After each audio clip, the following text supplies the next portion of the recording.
떨리는 목소리가 어둠 속으로 사라졌습니다. 1645년 4월 한 왕세자가 창경궁에서 숨을 거두었습니다. 귀국한 지 겨우 2달 만이었습니다. 그의 온몸은 검게 변해 있었고 7구멍에서 선혈이 흘러내렸습니다.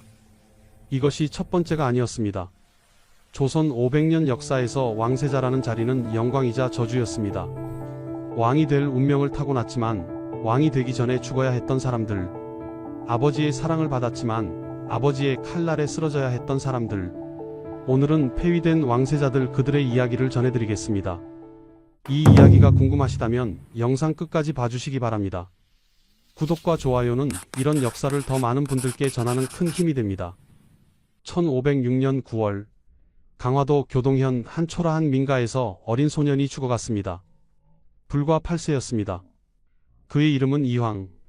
한 달 전까지만 해도 조선의 왕세자였던 아이입니다. 아버지는 폐위된 연산군.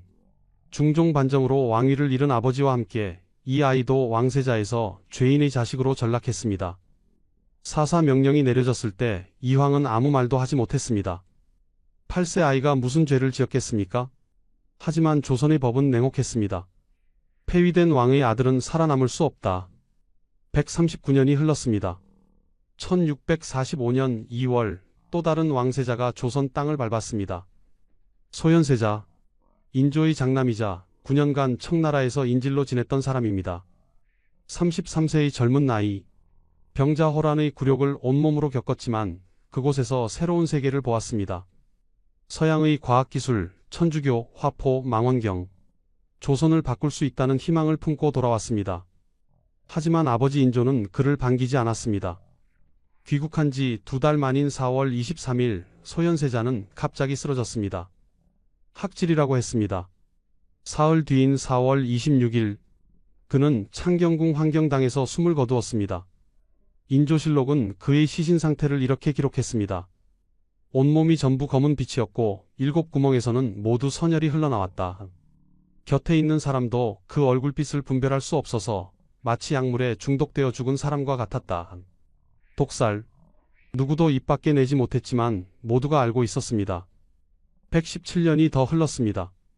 1762년 윤 5월 한여름의 뜨거운 햇살이 내리쬐는 날 경희궁 뒤주 안에서 한 사람이 죽어갔습니다. 27세의 왕세자, 사도세자였습니다. 82세의 아버지 영조가 내린 명령. 뒤주에 가두어라. 8일 뒤주 안에서 사도세자는 아버지를 불렀습니다. 아바마마 살려주소서. 하지만 아무도 뒤주를 열지 못했습니다. 윤 5월 21일 여름 뜨거운 날씨 속에서 그는 마침내 숨을 거두었습니다. 이황 8세로 사사, 소현세자 33세로 의문사, 사도세자 27세로 뒤주에서 죽음. 3명의 왕세자, 모두 왕이 될 운명이었던 사람들입니다. 하지만 그들은 왕이 되지 못했습니다. 아니, 왕이 되기 전에 죽어야 했습니다. 왜일까요? 무엇이 이들을 죽음으로 내몰았을까요? 과연 이들은 정말 죽어 마땅한 죄인이었을까요? 256년 전으로 돌아가 보겠습니다. 1498년 12월 18일 창덕궁에서 한 왕자가 태어났습니다. 이황. 아버지는 연산군, 어머니는 중전신씨, 조선 왕실의 적장자로 태어난 아이였습니다. 연산군은 이 아들을 무척 사랑했습니다. 첫째 아들이자 자신의 대를 이을 왕세자. 어린 이황은 총명했고 성품도 차분하고 굳세다는 평을 들었습니다. 1504년 6세가 된 이황은 왕세자로 책봉되었습니다. 한양 거리는 축제 분위기였습니다. 세자 저하께서 책봉되셨습니다. 백성들은 기뻐했습니다. 조선의 미래가 보장된 것처럼 느껴졌습니다. 어린 세자 이황은 세자궁에서 학문을 배우기 시작했습니다.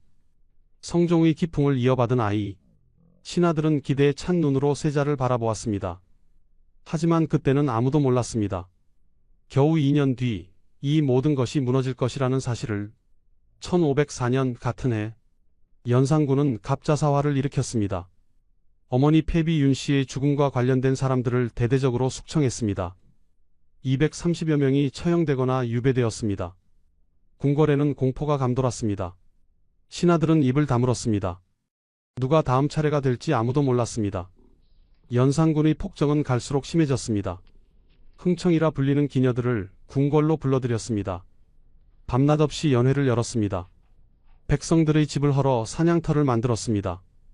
신하들의 간언은 귀에 들어오지 않았습니다. 오히려 간언하는 신하들을 처벌했습니다.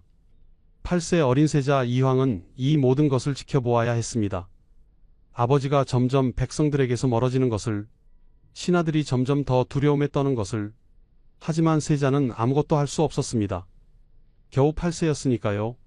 1506년 9월 1일 밤, 박원종, 성희안, 유순정 세 사람이 군사를 일으켰습니다. 중종 반정입니다. 연산군의 폭정을 더 이상 두고 볼 수 없다. 반정군은 창덕궁을 포위했습니다. 연산군의 측근들을 제거했습니다. 신수군, 임사홍 등 연산군을 도왔던 사람들이 그 자리에서 죽임을 당했습니다. 연산군은 급히 궁을 빠져나가 한양의 한민가에 숨었습니다. 하지만 곧 붙잡혔습니다. 대비전으로 향한 반정군. 정현왕후는 처음에는 주저했습니다. 세자가 있지 않습니까? 세자를 왕으로 세우면 되지 않습니까? 하지만 신하들은 고개를 저었습니다. 폐위된 왕의 아들을 다시 왕으로 세울 수는 없습니다. 결국 정현왕후는 고개를 끄덕였습니다. 자신의 아들 진성대군을 새 왕으로 세우는 것에 동의했습니다. 9월 2일 진성대군이 왕위에 올랐습니다. 중종입니다. 연산군은 강화도 교동으로 유배되었습니다. 30세의 폐위된 왕. 한 달 전까지만 해도 조선의 왕이었던 사람입니다. 그리고 9월 24일 조정은 또 다른 명령을 내렸습니다. 폐세자 이황과 창녕대군 이성을 사사하라. 8세 이황, 4세 동생 이성. 두 형제는 그날 사약을 받았습니다. 어린 이황은 끝까지 아무 말도 하지 못했습니다. 자신이 왜 죽어야 하는지 이해하지 못했을 것입니다. 아버지는 어디 계시나요? 왜 저는 세자궁이 아닌 이곳에 있나요? 저는 무슨 죄를 지었나요? 하지만 아무도 대답해주지 않았습니다. 연산군은 2달 뒤인 11월 6일 교동에서 병으로 죽었습니다. 31세였습니다. 왕이었던 사람, 세자였던 아이, 모두 사라졌습니다. 연산군의 직계는 완전히 단절되었습니다. 역사에서 지워진 이름, 왕자군의 예로 장사 지낸 연산군의 무덤은 강화도에 홀로 남았습니다. 6년 뒤에야 양주로 이장되었지만 아무런 장식도 없는 초라한 묘였습니다. 조선 역사상 최초로 반정으로 폐위된 왕, 그리고 그의 아들들. 이것이 첫 번째 교훈이었습니다. 왕세자의 지위는 아버지 왕의 권력과 함께 숨쉰다. 아버지가 무너지면 아들도 함께 무너진다. 하지만 이것은 시작에 불과했습니다. 106년이 흘렀습니다. 1612년 1월 4일 한양의 한 왕자 저택에서 아들이 태어났습니다. 이름은 왕. 훗날 소현세자라 불리게 될 아이입니다. 아버지는 능양군 선조의 손자였지만 왕위와는 거리가 먼 사람이었습니다. 어머니는 한중겸의 딸 한씨. 아이는 평범한 왕자 집안의 아들로 자랄 운명이었습니다. 그런데 그때는 아무도 몰랐습니다.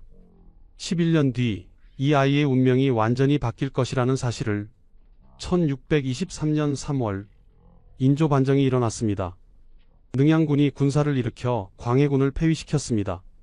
12세 소년왕은 하루아침에 왕자가 되었습니다. 원자로 봉해진 것입니다. 아버지는 이제 왕이었습니다. 자신은 왕의 장남이었습니다. 1625년 5월 14세가 된 왕은 정식으로 왕세자에 책봉되었습니다. 조선 최고의 학자들이 세자의 스승으로 임명되었습니다. 오윤겸, 이정구, 정경세, 김장생, 장형광. 당대 최고의 석학들이 세자를 가르쳤습니다. 소현세자는 총명했습니다. 학문에 뛰어났을 뿐 아니라 사람들을 대하는 태도도 훌륭했습니다. 1627년 정묘호란이 일어났을 때 16세의 세자는 호남으로 가서 군사를 무군했습니다. 그곳에서 세자는 백성들의 고통을 직접 보았습니다. 대궐에 진상하는 물품을 절감하여 백성들의 부담을 덜어주려 애썼습니다. 신하들은 세자를 칭찬했습니다. 인자하고 현명한 세자이십니다. 1634년 명나라로부터 정식으로 세자 책봉을 승인받았습니다. 10년 가까이 걸린 일이었습니다. 이제 소현세자의 지위는 완벽해 보였습니다. 1636년 3월 더 큰 경사가 있었습니다. 세자빈 강씨가 원손을 낳은 것입니다. 25세의 세자에게 아들이 생겼습니다. 3대가 이어진 것입니다. 인조는 기뻐했습니다. 조정도 축하했습니다. 조선의 미래가 든든합니다. 그런데 바로 그해 12월 청나라 군대가 압록강을 넘었습니다. 병자호란이 시작된 것입니다. 인조는 강화도로 피신하려 했습니다. 하지만 청군의 기병대가 이미 길을 막고 있었습니다. 어쩔 수 없이 남한산성으로 들어갔습니다. 소현세자도 아버지를 따라 성으로 들어갔습니다. 45일간의 포위, 추운 겨울, 성 안에서는 식량이 떨어져 갔습니다. 청군은 성을 단단히 포위하고 항복을 요구했습니다. 소현세자는 아버지 곁에서 이 모든 것을 지켜보았습니다. 신하들이 척화와 주화로 갈라져 싸우는 것을, 백성들이 굶주려 죽어가는 것을, 조선이 무너져가는 것을. 1637년 1월 30일 인조는 삼전도로 나갔습니다. 청태종 앞에 무릎을 꿇었습니다. 3번 절하고 9번 머리를 조아리는 305고 둘에 조선 역사상 가장 치욕적인 날이었습니다. 소현세자는 그 자리에 함께 있었습니다. 26세의 젊은 세자, 아버지가 오랑캐 앞에 무릎 꿇는 모습을 보아야 했습니다. 그리고 청나라는 항복 조건을 제시했습니다. 왕의 장자와 또 한 명의 아들을 인질로 보내라. 소현세자, 그리고 동생 복림대군, 두 사람은 청나라로 가야 했습니다.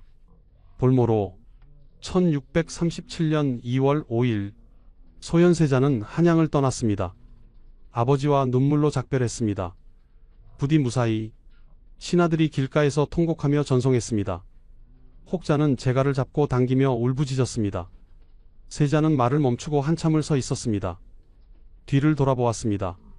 한양, 고국, 언제 다시 돌아올 수 있을까? 세자는 알지 못했습니다. 이 길이 자신의 죽음으로 가는 길이 될 것이라는 사실을. 1637년 2월 소현세자와 복림대군이 심양에 도착했습니다. 청나라의 수도, 조선이 그토록 오랑캐라 멸시했던 나라의 중심지였습니다. 세자는 심양관에 머물게 되었습니다. 300여 명이 넘는 수행원들과 함께였습니다. 처음에는 모든 것이 낯설었습니다. 말도 통하지 않았습니다. 음식도 달랐습니다. 기후도 조선보다 훨씬 추웠습니다. 하지만 세자는 적응해야 했습니다. 언제 돌아갈 수 있을지 모르는 상황이었으니까요. 세자는 심양에서 청나라의 요구에 응해야 했습니다. 청나라가 명나라를 공격할 때 세자도 군대를 이끌고 따라가야 했습니다. 청나라가 공물을 요구하면 조선에 전달해야 했습니다. 청나라가 조선 포로들을 노예로 삼으면 그들을 구하려 노력해야 했습니다. 세자는 심양에서 조선과 청나라 사이의 외교 업무를 담당했습니다. 조선의 대표였습니다. 하지만 동시에 청나라의 볼모였습니다. 양쪽의 요구를 모두 만족시켜야 했습니다. 얼마나 고통스러웠을까요? 세월이 흘렀습니다. 1년, 2년, 3년. 세자는 점점 청나라라는 나라를 이해하기 시작했습니다. 청나라는 조선이 생각하는 것만큼 야만적이지 않았습니다. 오히려 빠르게 발전하고 있었습니다.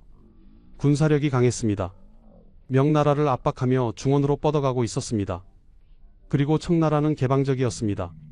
서양의 문물을 받아들이고 있었습니다. 1644년 세자는 북경으로 가게 되었습니다.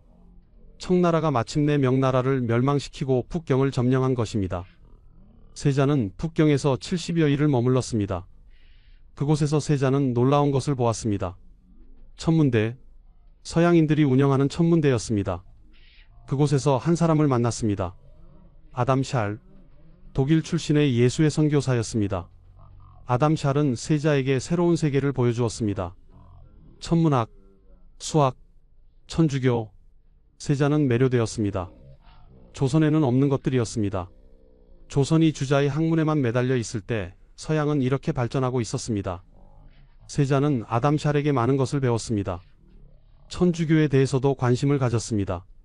아담 샬은 세자에게 천주상을 선물했습니다.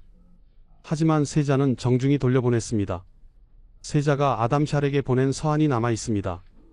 저는 서양 서적과 천주상을 고국에 가져가고 싶지만 우리나라에서는 아직 천주교라는 것을 아는 자가 없기 때문에 제가 우려하는 것은 이단사교라고 지목되어 천주의 존엄을 더럽히지 않을까 하는 것입니다.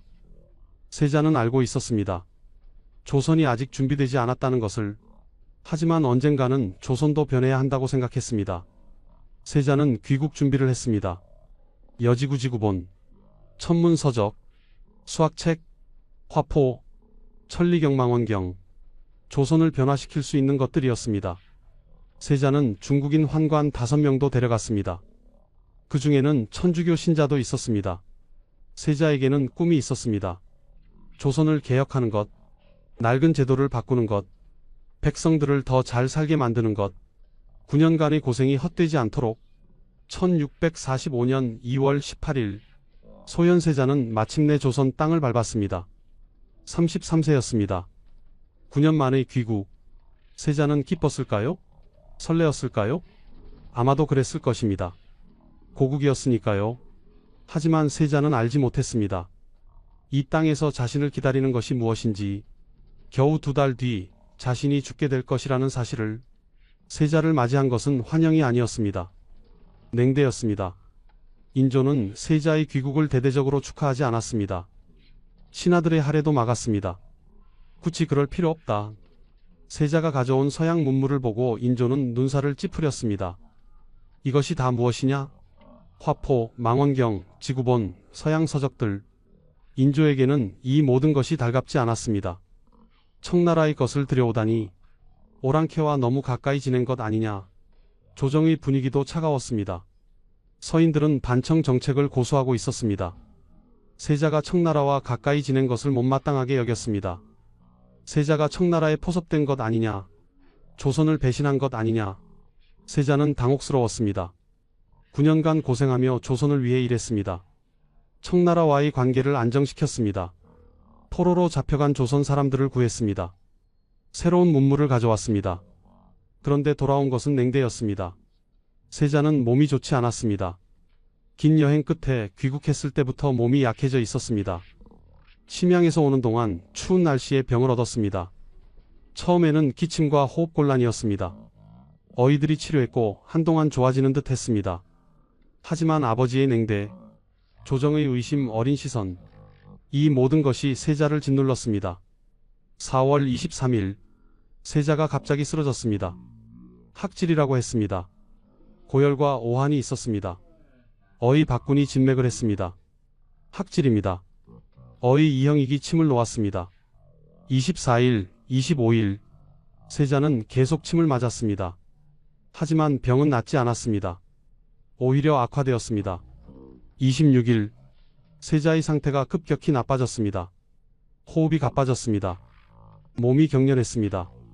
세자 저하. 궁녀들이 울부짖었습니다. 세자빈 강씨가 달려왔습니다. 하지만 아무도 세자를 살릴 수 없었습니다. 4월 26일 소현세자는 창경궁 환경당에서 숨을 거두었습니다. 34세였습니다. 귀국한 지 겨우 69일 만이었습니다. 종실 진원군 이세환의 아내가 세자의 염습에 참여했습니다. 그녀는 나중에 사람들에게 말했습니다. 세자의 온몸이 전부 검은 빛이었습니다. 이목구비의 7구멍에서는 모두 선혈이 흘러나왔습니다. 검은 천으로 얼굴 반쪽만 덮어놓았으나 곁에 있는 사람도 그 얼굴빛을 분별할 수 없었습니다. 마치 약물에 중독되어 죽은 사람과 같았습니다. 독살. 모두가 생각했지만 아무도 입 밖에 내지 못했습니다. 인조의 행동은 더욱 의심스러웠습니다. 왕세자가 급사했습니다. 어의 이형익의 책임이 분명했습니다. 조선시대 관례상 왕이나 세자가 죽으면 의관들은 특별한 잘못이 없어도 국문을 당했습니다. 하지만 인조는 이형익을 처벌하지 않았습니다. 오히려 비호했습니다. 이형익은 누구였을까요? 인조의 후궁 조소용의 외가와 관련된 인물이었습니다. 3개월 전에 특채된 어이였습니다. 인조는 세자의 장례를 서둘렀습니다. 입관할 때 입회인을 제안했습니다. 누가 시신을 제대로 보지 못하게 했습니다. 그리고 더 큰 결정을 내렸습니다. 세자에게는 세 아들이 있었습니다. 석철 10세, 성린 6세, 석견 3세. 관례상 원손 석철이 다음 왕이 되어야 했습니다. 하지만 인조는 말했습니다. 원손이 너무 어리다. 나의 둘째 아들 복림대군을 세자로 삼겠다. 신하들은 놀랐습니다. 사도세자를 죽인 영조도 왕위는 손자 정조에게 물려주었습니다. 하지만 인조는 달랐습니다. 소현세자의 아들이 아닌 자신의 둘째 아들을 선택한 것입니다.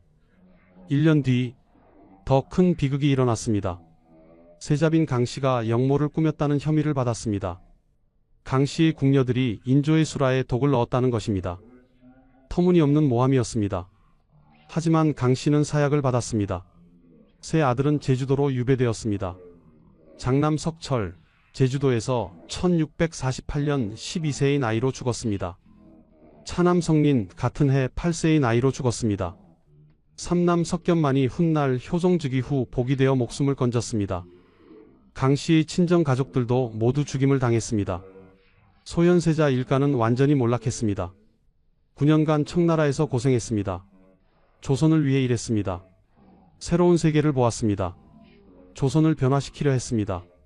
하지만 돌아온 것은 죽음이었습니다. 세자는 독살되었고, 세자빈은 영모로 죽었고, 아들들은 유배지에서 죽어갔습니다. 누구의 손에 의해서였을까요? 역사는 말하지 않습니다. 하지만 모두가 알고 있었습니다. 117년이 더 흘렀습니다. 1735년, 영조에게 둘째 아들이 태어났습니다. 44세에 얻은 늦둥이 아들이었습니다. 형 효장세자가 10세에 요절한 후였습니다. 영조에게는 이 아들이 마지막 희망이었습니다. 1736년, 겨우 2세의 왕세자로 책봉되었습니다. 너무 어린 나이였습니다. 하지만 영조는 서둘렀습니다. 이 아이가 나의 대를 이을 것이다. 세자의 이름은 선, 훗날 사도세자라 불리게 될 아이입니다. 영조는 완벽주의자였습니다. 자신이 영조대왕이 될 것이라 믿었습니다. 아들도 성군이 되어야 한다고 생각했습니다. 그래서 세자 교육은 가혹했습니다. 아침 일찍 일어나 글을 읽어야 했습니다. 하루 종일 공부해야 했습니다. 조금이라도 틀리면 질책이 쏟아졌습니다. 내가 왕이 될 것이다. 완벽해야 한다. 실수는 용납할 수 없다. 어린 세자는 두려웠습니다. 아버지가 무서웠습니다. 세자는 자랐습니다. 무예에 뛰어났습니다. 활을 잘 쏘았습니다. 말을 잘 탔습니다. 학문도 뛰어났습니다. 글을 잘 지었습니다. 그림도 잘 그렸습니다. 신하들은 칭찬했습니다. 훌륭한 세자이십니다. 하지만 영조는 만족하지 못했습니다. 아직 부족하다. 더 잘해야 한다. 왕이 될 자격이 있느냐? 끊임없는 질책, 끝없는 압박. 세자는 점점 무너져갔습니다. 세자에게 이상한 증상이 나타나기 시작했습니다. 갑자기 화를 냈습니다. 물건을 집어던졌습니다. 궁녀들에게 폭력을 휘둘렀습니다. 때로는 의대를 입고 거리를 배회했습니다. 자신이 의원인 것처럼 행동했습니다. 영조는 분노했습니다. 세자가 미쳤느냐? 이것이 왕이 될 자의 행동이냐? 하지만 질책할수록 세자의 증상은 악화되었습니다. 세자는 아버지가 무서웠습니다. 아버지를 볼 때마다 온몸이 떨렸습니다. 숨이 막혔습니다. 말이 나오지 않았습니다. 그럴수록 영조는 화를 냈습니다. 왜 대답을 못하느냐? 왜 멍하니 서 있느냐? 악순환이었습니다. 세자는 도망치고 싶었습니다. 이 고통에서 벗어나고 싶었습니다. 하지만 어디로 가겠습니까? 세자였습니다. 왕이 될 운명이었습니다. 세자빈 해경궁 홍씨는 남편을 지켜보았습니다. 총명했던 남편이 점점 무너지는 것을, 아버지에 대한 두려움이 남편을 잠식하는 것을 해경궁은 안타까웠습니다. 하지만 어찌할 수 없었습니다. 아들 산정조이 태어났습니다. 세자는 아들을 무척 사랑했습니다. 이 아이만큼은 내가 겪은 고통을 겪지 않기를. 하지만 그 소원은 이루어지지 못했습니다. 1762년 윤 5월 13일 사건이 터졌습니다. 영조가 세자를 불렀습니다. 세자는 아버지 앞에 섰습니다. 영조는 냉정한 목소리로 말했습니다. 내 스스로 목숨을 끊어라. 세자는 믿을 수 없었습니다. 아바마마, 내가 내 아버지가 아니다. 너도 내 아들이 아니다. 영조는 결심한 듯 했습니다. 세자는 울부짖었습니다. 아바마마, 제가 무슨 죄를 지었습니까? 하지만 영조는 돌아서 버렸습니다. 신하들이 모여들었습니다. 해경궁 홍씨가 울부짖었습니다. 전하, 세자를 살려주소서. 하지만 영조는 고개를 저었습니다. 뒤주를 가져오라. 뒤주, 쌀을 보관하는 나무 괴짝이었습니다. 크기는 약 2평. 한 사람이 들어가면 꼼짝할 수 없는 크기였습니다. 세자를 뒤주에 가두어라. 명령이 떨어졌습니다. 윤 5월 13일 27세의 왕세자가 뒤주 안으로 들어갔습니다. 아바마마. 뚜껑이 닫혔습니다. 자물쇠가 채워졌습니다. 어둠. 세자는 뒤주 안에서 웅크리고 앉았습니다. 몸을 제대로 펼 수도 없었습니다. 밖에서 해경궁 홍씨의 울음소리가 들렸습니다. 전하, 세자를 살려주소서. 하지만 아무도 뒤주를 열지 못했습니다. 첫날, 세자는 아버지를 불렀습니다. 아바마마, 저를 용서하소서. 저를 살려주소서. 하지만 대답이 없었습니다. 뒤주 밖에서 궁녀들이 울고 있었습니다. 신하들은 침묵했습니다. 영조는 뒤주를 지나쳐 걸어갔습니다. 아들의 목소리를 듣지 않으려는 듯. 둘째 날, 여름이었습니다. 윤 5월, 음력으로 6월에 해당하는 시기였습니다. 뒤주 안은 더웠습니다. 숨이 막혔습니다. 땀이 흘렀습니다. 세자는 계속 아버지를 불렀습니다. 아바마마. 목소리는 점점 약해졌습니다. 셋째 날, 세자는 물을 달라고 했습니다. 물을 주소서. 하지만 아무도 주지 않았습니다. 영조의 명령이었습니다. 뒤주를 열지 마라. 물도 주지 마라. 음식도 주지 마라. 세자는 갈증으로 고통받았습니다. 넷째 날, 세자의 목소리가 거의 들리지 않았습니다.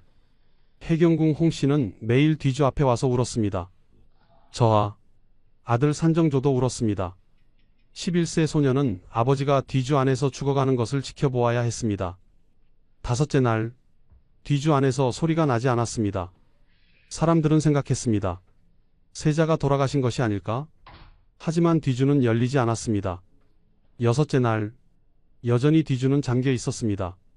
경희궁은 침묵에 잠겼습니다. 누구도 감히 말하지 못했습니다. 영조는 정사를 보았습니다. 마치 아무 일도 없는 것처럼. 일곱째 날, 여름 햇살이 뜨거웠습니다. 뒤주는 마당에 놓여 있었습니다. 직사광선이 내리쬐었습니다. 뒤주 안의 온도는 상상할 수 없을 만큼 높았을 것입니다. 여덟째 날, 윤 5월 21일, 아침이 밝았습니다. 뒤주 안에서는 아무 소리도 들리지 않았습니다. 영조가 명령했습니다. 뒤주를 열어라. 자물쇠가 풀렸습니다. 뚜껑이 열렸습니다. 사도세자는 죽어 있었습니다. 27세, 8일간의 고통 끝에 영조실록은 이렇게 기록했습니다. 세자가 뒤주 안에서 죽었다. 더 이상의 설명은 없었습니다. 해경궁 홍씨는 훗날 한중록에 이 모든 것을 기록했습니다. 그날의 참혹함을 어찌 말로 다 표현하겠습니까? 세자는 끝까지 아버지를 불렀습니다. 하지만 아무도 뒤주를 열지 못했습니다. 영조는 아들을 죽였습니다. 왜일까요? 세자의 이상 행동 때문이었을까요? 정치적 이유였을까요? 당쟁 때문이었을까요? 역사가들은 여러 가지로 해석합니다. 하지만 한 가지는 분명합니다. 82세의 아버지가 27세의 아들을 죽였습니다. 왕이 왕세자를 죽였습니다. 영조는 아들의 시호를 사도라 했습니다. 애통이 그리워한다는 뜻입니다. 정말 그리워했을까요? 아들 산이 왕위에 올랐습니다. 정조입니다. 정조는 평생 아버지의 신원을 위해 노력했습니다. 사도세자를 장헌세자로 추존했습니다. 하지만 아버지의 고통은 지울 수 없었습니다. 뒤주에서의 8일은 영원히 역사에 남았습니다. 3명의 왕세자, 이황 8세의 사사, 소현세자 34세의 의문사, 사도세자 27세의 뒤주에서 죽음, 모두 왕이 될 운명이었습니다. 하지만 모두 왕이 되기 전에 죽었습니다. 왜일까요? 시간이 흘렀습니다. 3명의 왕세자가 죽은 후 그들의 가족에게는 무슨 일이 일어났을까요? 연산군의 아들 이황, 그의 직계는 완전히 단절되었습니다. 연산군 묘는 양주에 홀로 남았습니다. 왕릉의 예가 아니라 왕자군의 예로 장사 지냈습니다. 묘비에는 연산군 지묘라고만 씌어 있습니다. 아무런 장식도 없습니다. 연산군의 부인 신씨만이 훗날 그 옆에 묻혔습니다. 자식들을 모두 잃은 어머니였습니다. 후손이 없어 외손자 구엄이 제사를 이어받았습니다. 구엄도 아들이 없었고 다시 외손자 이안눌이 제사를 이어받았습니다. 왕세자였던 아이는 역사에서 지워졌습니다. 이름만 실록에 남았을 뿐입니다. 소현세자, 그의 아들들은 제주도에서 죽어갔습니다. 장남 석철 12세의 사망, 차남 성린 8세의 사망, 단 한 명 삼남 석견만이 살아남았습니다. 효종이 즉위한 후 복이 되어 경안군이 되었습니다. 하지만 그도 제주도에서 평생을 보냈습니다. 1665년 30세의 나이로 제주도에서 죽었습니다. 그의 아들들도 3대에 걸쳐 유배지에서 살았습니다. 1908년 대한제국 시기에 이르러서야 소현세자의 후손들이 신원되었습니다. 263년이 지난 후였습니다. 소현세자의 세자빈 강씨는 영모로 죽었습니다. 친정 가족들도 모두 죽임을 당했습니다. 한 가문이 멸문지화를 당한 것입니다. 사도세자, 그는 죽은 후에도 고통받았습니다. 시호가 없었습니다. 묘도 제대로 갖추지 못했습니다. 아들 정조가 왕위에 올랐습니다. 정조는 평생 아버지를 그리워했습니다. 아버지의 신원을 위해 노력했습니다. 사도세자를 장헌세자로 추존했습니다. 묘를 현룡원으로 격상시켰습니다. 하지만 신하들의 반대가 심했습니다. 뒤주에서 죽은 역적을 어찌 추존하느냐. 정조는 외로웠습니다. 아버지를 지키는 것이 이렇게 어려웠습니다. 1800년 정조가 죽고 순조가 즉위한 후에야 사도세자는 장조로 추존되었습니다.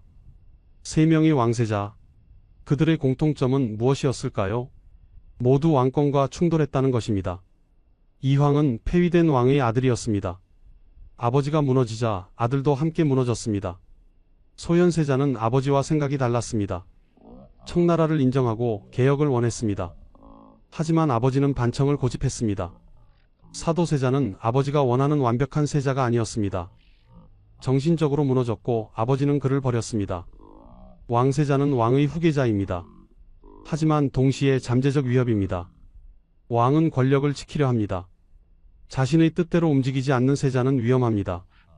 그래서 역사는 반복되었습니다. 아버지가 아들을 죽이고 왕이 왕세자를 제거하고 권력이 혈육을 갈랐습니다. 권력은 영원하지 않았습니다. 연산군이 그토록 지키려 했던 왕권, 결국 반정으로 무너졌습니다. 인조가 그토록 두려워했던 소현세자, 죽였지만 역사는 소현세자를 안타까워합니다. 영조가 그토록 완벽하게 만들려 했던 사도세자, 죽였지만 후손들은 그를 추존했습니다. 역사는 말합니다. 권력은 영원하지 않습니다. 왕권도 위협도 모두 사라집니다. 하지만 남는 것이 있습니다. 아버지와 아들 사이의 비극, 권력 앞에 무너진 인간의 존엄, 우리가 기억해야 할 교훈. 그래도 한 가지 위안이 있다면 역사는 결국 진실을 기록한다는 것입니다. 사도세자는 장조로 추존되었습니다. 소현세자의 후손은 신원되었습니다. 오늘날 우리는 그들의 억울함을 이야기할 수 있습니다. 세 명의 왕세자, 그들은 왕이 되지 못했습니다. 하지만 그들의 이야기는 남았습니다. 권력이 얼마나 무서운 것인지, 왕권이 얼마나 냉혹한 것인지, 혈육의 정이 얼마나 약한 것인지, 조선 500년, 폐위된 왕세자들의 최후, 권력의 끝은 죽음이었습니다. 지금까지 조선 왕실에서 폐위되고 비극적으로 죽어간 왕세자들의 이야기였습니다. 이 이야기가 여러분께 권력과 인간, 그리고 역사에 대한 작은 생각거리가 되길 바랍니다. 구독과 좋아요는 이런 역사 이야기를 계속 전하는 힘이 됩니다. 다음에 또 만나요.